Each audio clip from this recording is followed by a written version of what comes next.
Tribuna livre. Neste momento, encontra-se na casa o senhor Haroldo da Silva, que fará uso da palavra livre para explanação aos senhores vereadores. O senhor Haroldo da Silva é doutorando em Ciências Sociais pela Pontífice Universidade Católica, PUC-SP, economista e mestre em Desenvolvimento Econômico pela Universidade Federal do Paraná, bacharel em Direito pela FMU, especialista em Direito Tributário pelo Instituto Internacional de Ciências Sociais, pesquisador, professor universitário, economista-chefe da Associação Brasileira das Indústrias Têxteis e Confecções, conselheiro da Latam, TCP Latam, setor industrial, lecionou na Escola Paulista de Direito, na Universidade de Ibirapuera, no Senai e no Centro Universitário Ítalo-Brasileiro.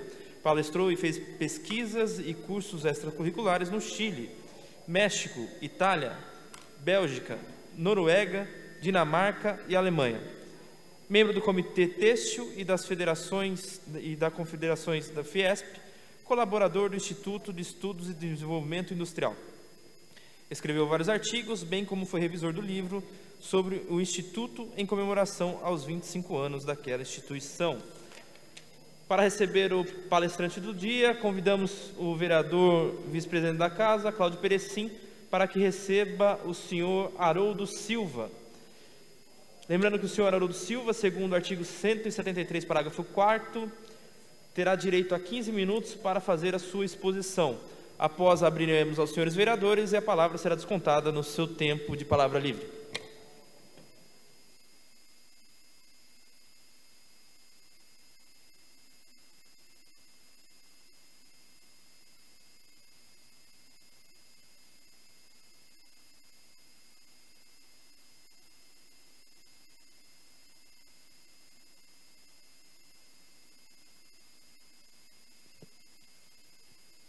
Senhor presidente, nobres vereadores, vereadoras, todos que nos ouvem pela Santa Bárbara FM, pelas redes sociais, todos que estão presentes aqui, os guardas, munícipes, governo, meu boa tarde.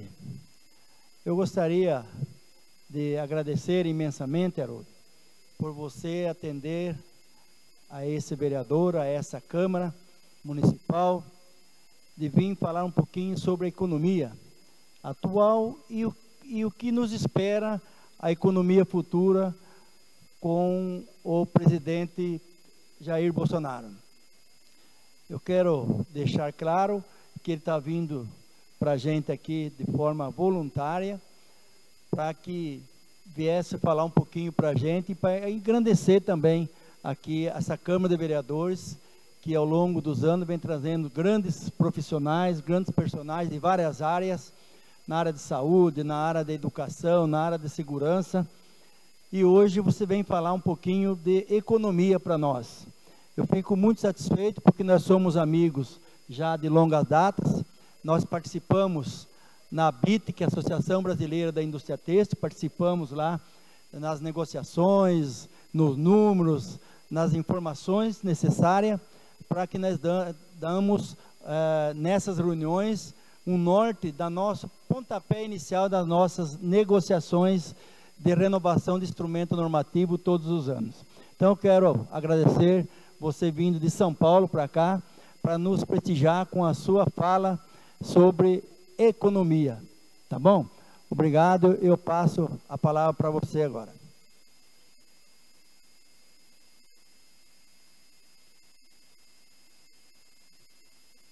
Senhor presidente, Felipe, nobre vereador Perecim, demais colegas vereadores, eu agradeço demais a oportunidade de falar nessa casa, a Casa do Povo, lugar onde de fato a população se sente representada e é assim que tem que ser.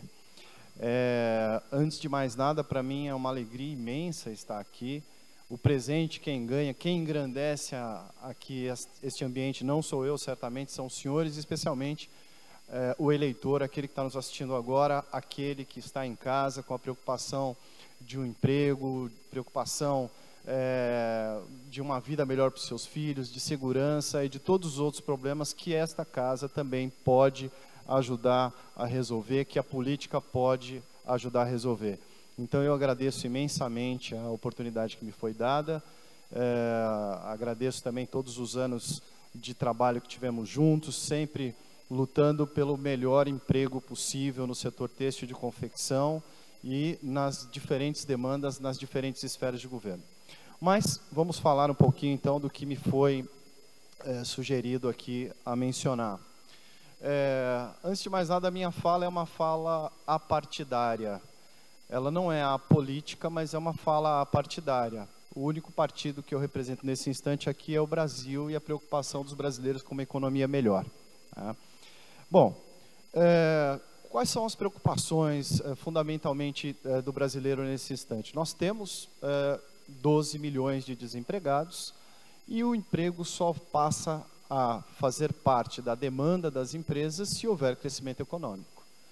Um estudo feito nosso lá na ABIT, em especial para cuidar do emprego da área têxtil de confecção, mostra que só se gera emprego no setor se o país crescer apenas acima de 1,8% no seu PIB.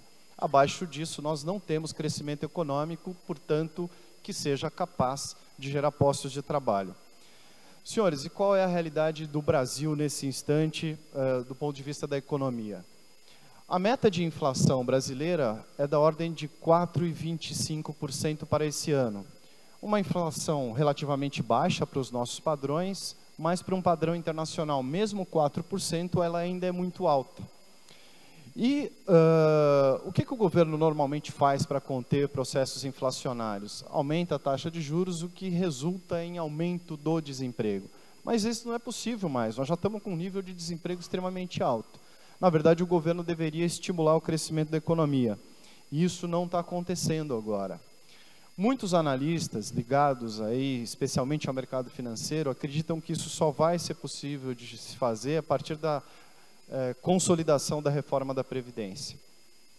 Na verdade, independentemente de qual parte do espectro político você esteja, eu queria sugerir que ela é, de fato, uma reforma importante para o Brasil poder crescer. Por outro lado, ela não é a solução única para o Brasil crescer, e muita coisa pode ser feita antes e depois dela. Porque se a gente tivesse a reforma da Previdência aprovada hoje, amanhã não tínhamos necessariamente geração de postos de trabalho só por conta disso. A economia é um sistema extremamente complexo. Dificilmente você vai ter uma única coisa que seja capaz de resolver problemas complexos. Problema complexo, solução complexa não é solução fácil.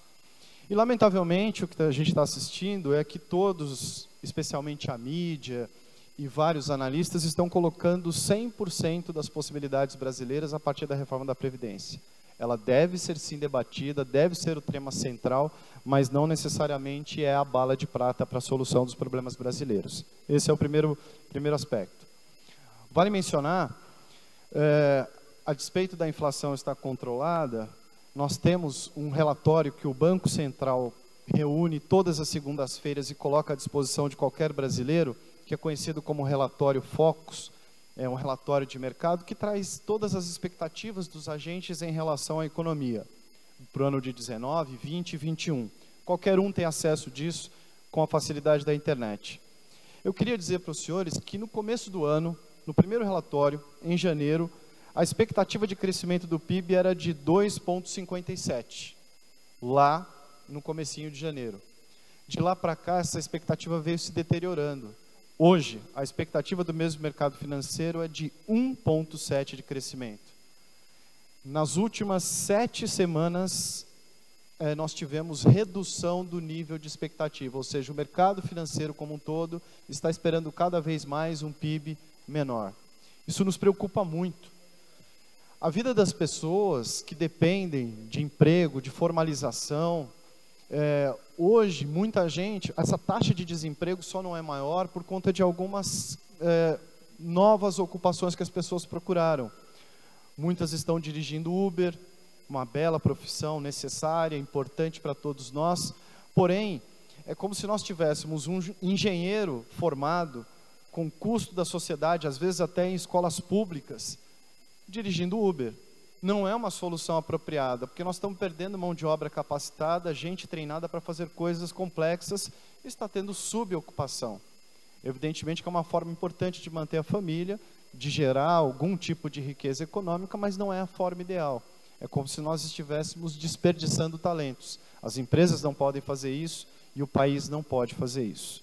Então é importante que tomemos medidas para o crescimento econômico melhor e mais substancial que esse. Olhando um pouquinho mais próximo aqui da realidade das cidades, do município e do próprio estado. A produção industrial. A produção industrial, que é algo que nos interessa, nós estamos falando de uma região aqui que tem muitas empresas têxteis, empresas de confecção e outras atividades industriais.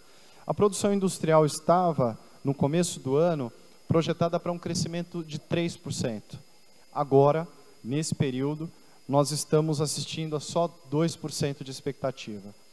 Como os senhores veem, nós estamos, então, cada vez mais com números menos relevantes em relação às expectativas.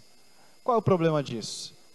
O problema central é que o próprio governo, pelas dificuldades de se articular no Congresso, pelas dificuldades que às vezes cria intestinamente, ou seja, cria dentro das suas próprias bases, está dificultando ainda mais o avanço das reformas que o Brasil precisa. Mas ele precisa de várias reformas. Talvez a mais importante de todas as reformas que a gente precisa, que está ficando para um segundo plano, é a reforma tributária.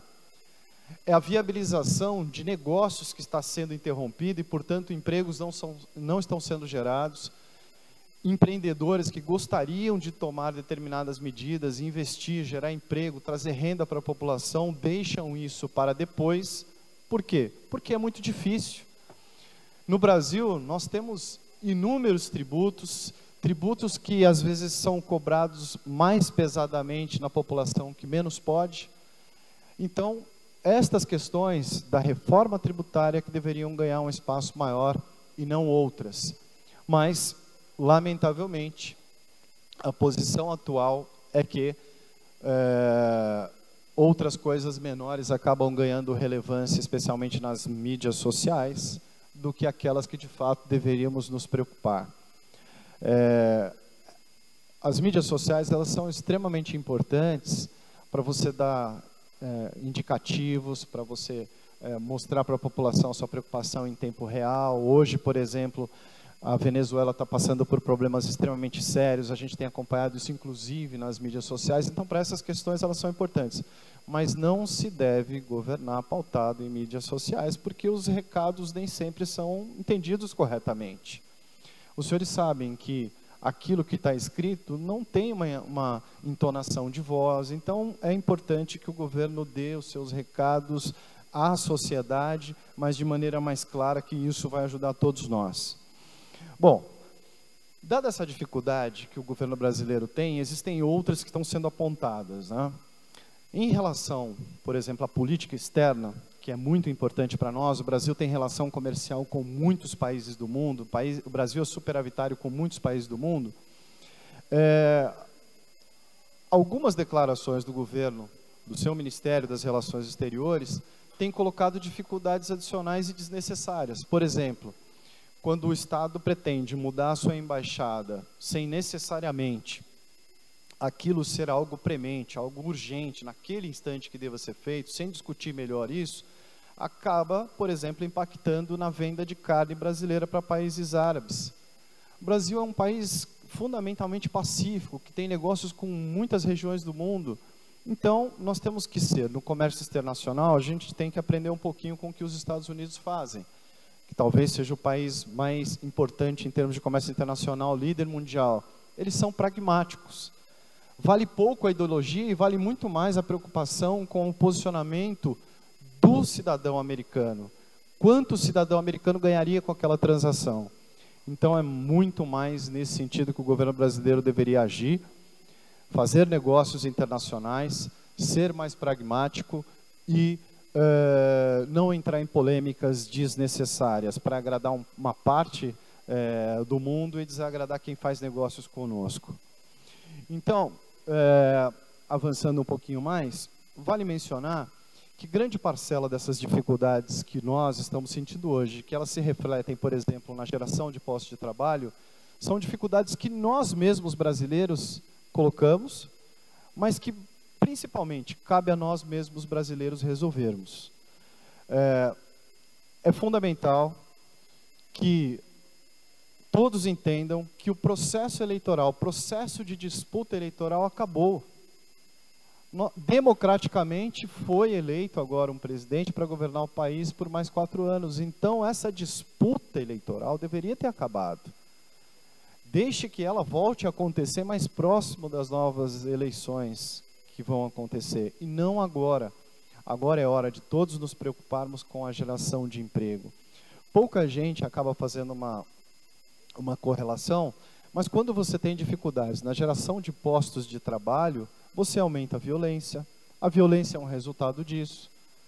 Você tem mais pessoas na rua com dificuldades, é um problema que também acaba chegando até as finanças do município. Você tem menos impostos sendo pagos, você às vezes precisa deixar obras públicas extremamente relevantes para um segundo plano, tendo em vista que não tem recurso para fazer aquela obra pública.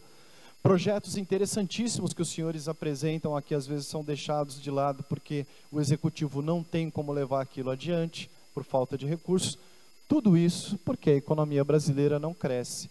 E, lamentavelmente, não cresce faz muitos anos, né? Nós pegamos aí, depois de 2013 em diante, o país vem andando de lado, vem derrapando aí na trajetória de crescimento econômico.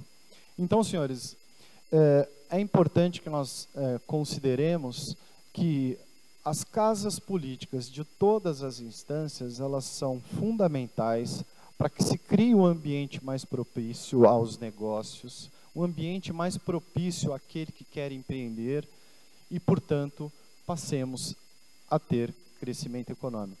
Só isso vai ser capaz de tirar uma parcela gigantesca da população brasileira hoje da marginalidade e à margem da sociedade. Marginalidade é aquele que, de fato, lamentavelmente está cometendo crime, seja por qualquer razão. E a margem é aquele que está pedindo, aquele que foi abandonado, que está usando drogas e que não tem onde morar, aquele pai de família que está com dificuldades, que o seguro-desemprego que ele deveria receber está acabando e aí ele não sabe mais o que vai fazer.